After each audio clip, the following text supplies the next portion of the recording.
زندگی میں کسی بھی انسان کو اتنا قریب مت کرو کہ وہ آپ کو معمولی سمجھنے لگے۔ جس کو علم ہو جائے کہ اللہ بڑے غور سے سنتا ہے تو پھر وہ اپنی کہانی کسی اور کو نہیں سناتا۔ اللہ پاک ایسا وقت بہت جلد لائے گا کہ جب تم اپنی آنکھوں سے اپنے لیے معجزے ہوتے دیکھو گے۔ الحمدللہ کہنے کی عادت ڈالیں۔ اللہ شکر گزاروں کو بہت پسند کرتا ہے۔ صرف دو لوگ مقدر بدلنے والے ہوتے ہیں، ایک وہ جنہیں وفادار دوست ملتا ہے اور دوسرا جن کے ساتھ ماں کی دعائیں ہوتی ہیں۔ پانی ہاتھ سے بڑھ جائے تو طوفان بن جاتا ہے، انسان ہاتھ سے بڑھ جائے تو شیطان بن جاتا ہے۔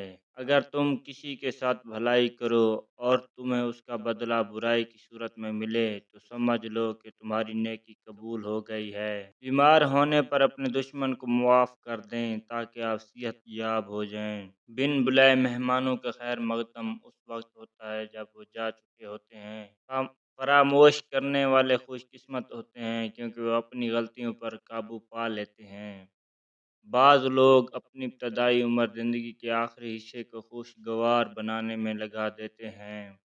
لوگ پہلے آزادی کے لیے جنگ کرتے ہیں، پھر قانون کو آواز دیتے ہیں اور آزادی اس کی نظر کر دیتے ہیں۔ بعض اوقات لوگ اچھا بننے کے لیے اتنی بھی کوشش نہیں کرتے جتنا اچھا نظر آنے کے لیے کرتے ہیں۔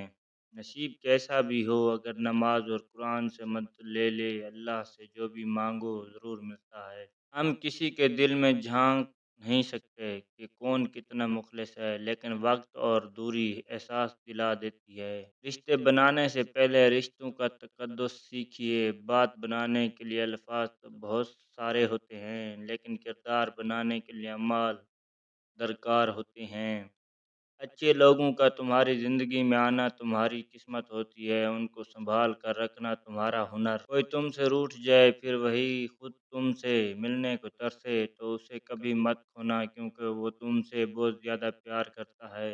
کسی کے برا کہنے سے نہ ہم برے ہو جاتے ہیں اور نہ ہی کسی کے اچھا کہنے سے ہم اچھے ہو جاتے ہیں۔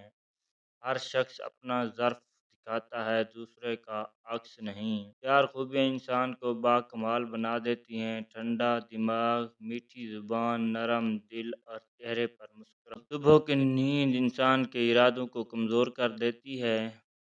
منزلوں کو حاصل کرنے کے لیے کبھی دیر تک سویا نہیں کرتے۔ لوہے کا کلہاڑا لکڑی کا ایک چھلکا تک نہیں اتار سکتا جب تک اس کے ساتھ خود لکڑی کا دستہ نہ ہو۔ بدتمیزی کا تعلق تعلیم سے نہیں، تربیت سے ہوتا ہے۔ اگر لوگوں کو ایک دوسرے پر اعتبار نہ ہو تو ہر ایک صرف اپنی آمدنی پر گزارا کر رہا ہوتا۔ چیزوں میں کبھی شرم محسوس نہ کرو۔ نمبر 1، پرانے کپڑوں میں۔ نمبر 2، غریب دوستوں میں۔ نمبر 3، بوڑھے ماں باپ ہونے پر۔ جو شخص صرف عقل مند ہے وہ قابل رحم حالت میں زندگی بسر کرتا ہے۔